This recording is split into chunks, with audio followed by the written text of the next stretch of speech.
Sahabat yang dirahmati oleh Allah Subhanahu wa taala, saat ini saya sedang berada di depan Gua Ashabul Kahfi di Jordan. Dan Gua Ashabul Kahfi ini juga dikatakan ada di Syria maupun di Turki, tapi yang paling menepati ciri-ciri yang disebutkan di dalam Al-Quran adalah Gua Ashabul Kahfi yang ada di Jordan.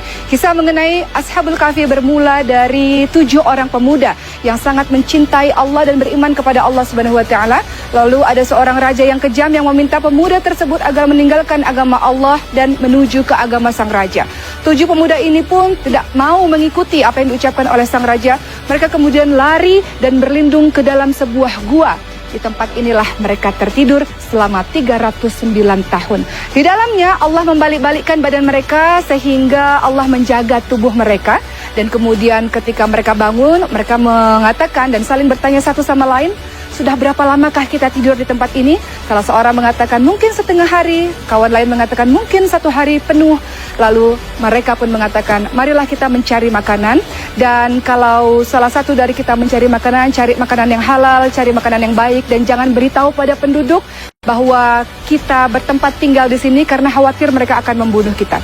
Salah seorang itu pun pada akhirnya pergi menuju keluar dari Gua Ashabul Kahfi ini dan membawa uang. Dan orang-orang bertanya, uang apakah ini? Karena uang ini sudah tidak laku lagi di zaman sekarang.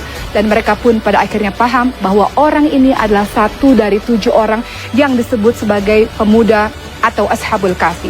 Berita ini sampailah ke telinga sang raja dan raja pun mengatakan, marilah datang ke tempat ini, ke istana ini, dan saya akan memberikan kalian tempat tinggal yang baik, tempat tinggal yang indah.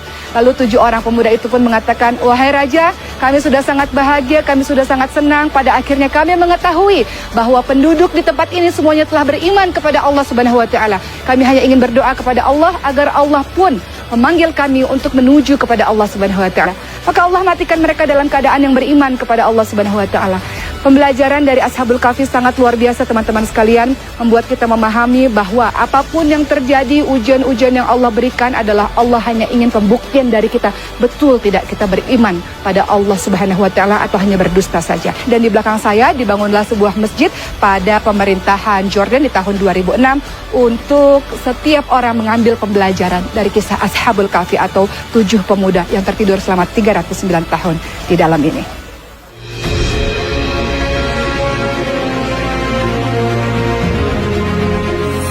Saat ini saya sedang berada di Wadi Musa, sebuah kota yang di dalamnya terdapat Petra.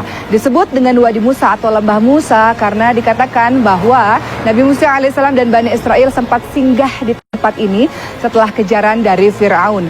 Wadi Musa tidak hanya ditemukan di Jordan tapi juga ditemukan di Mesir. Saat ini Wadi Musa menjadi pusat pengairan utama bagi penduduk di sekitar kota Petra.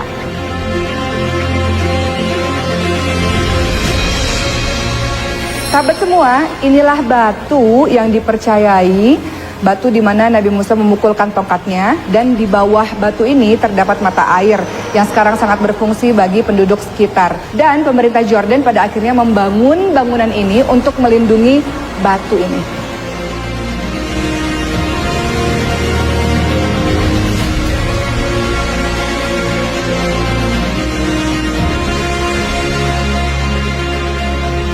Sahabat semua, airnya sangat jernih sehingga banyak orang yang langsung minum dari mata air ini. Saya akan coba meminumnya.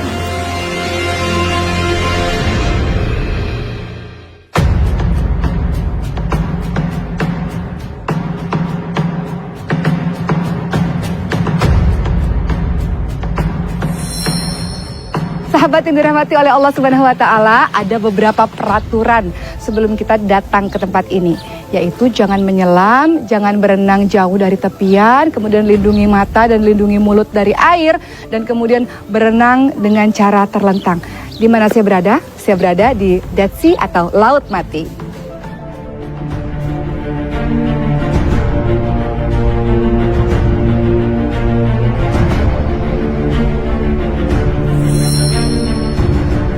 Laut Mati terletak di perbatasan Jordan dan sebelah barat Palestina.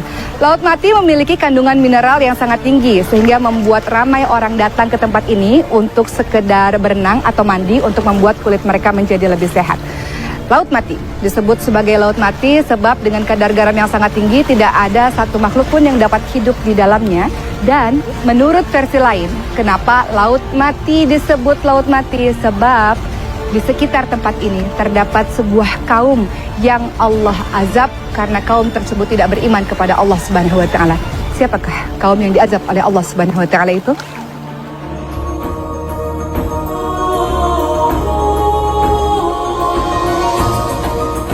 Nabi Lut alaihissalam adalah anak saudara dari Nabi Ibrahim alaihissalam.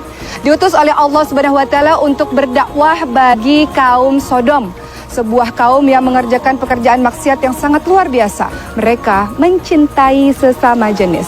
Nabi Lut alaihissalam telah berulang kali berdakwah kepada mereka, meminta mereka menghentikan perbuatan tersebut. Namun kaum Sodom sama sekali tidak mendengarnya. Kaum Sodom justru mengatakan kepada Nabi Lut alaihissalam, berikan saja azab Tuhanmu kepada kami. Maka Nabi Lut alaihissalam pun berdoa kepada Allah Subhanahu wa taala agar menurunkan azab bagi penduduk Sodom. Suatu ketika datanglah 3 orang laki-laki yang berwajah rupawan ke rumah Nabi Lut alaihissalam. Maka Nabi Lut alaihissalam meminta kepada istri dan kedua anaknya untuk merahasiakan kedatangan dari tamu-tamu tersebut. Namun istri dari Nabi Lut alaihissalam adalah seorang istri yang berkhianat. Ia menceritakan kepada seluruh penduduk Sodom bahwa ada tamu yang berwajah rupawan di rumah suaminya, di rumah Nabi Lut alaihissalam. Maka ketika Nabi Lut alaihissalam sedang bercakap-cakap dengan ketiga tamunya, mulailah ramai orang datang dan mengetuk-ngetuk pintu dengan sangat keras. Maka Nabi Lut alaihissalam pun mengatakan kepada tamunya, aku adalah orang yang tidak kuat, aku tidak memiliki keluarga untuk melindungi kalian. Dan tamu-tamu ini pun kemudian mengatakan, ketahuilah bahwa Lut, kami adalah utusan Allah yang dikirim oleh Allah untuk memberikan azab kepada kaum Sodom. Bagaimana cara Allah mengazab kaum Sodom tersebut? Allah kemudian memberikan gempa bumi yang sangat dahsyat. Orang-orang mulai berteriak dan mulai menyadari bahwa Nabi Lut alaihissalam adalah Nabi Allah Subhanahu wa taala, bahwa Nabi Lut alaihissalam semua perkataannya adalah benar, namun semua telah terlambat. Allah kemudian membalikkan keadaan kota tersebut sehingga semuanya menjadi hancur dan Allah kirimkan batu-batu panas, batu-batu yang terbakar, maka tak tersisa kaum Sodom tersebut.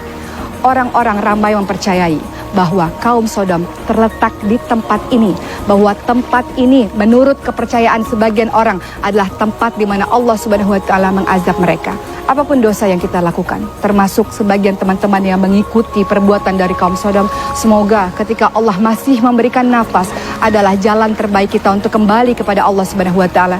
Sebagaimana dalam salat kita katakan, ihdinas siratal mustaqim, ya Allah tunjukilah kami jalan yang lurus. Semoga semuanya kembali kepada jalan Allah Subhanahu wa taala.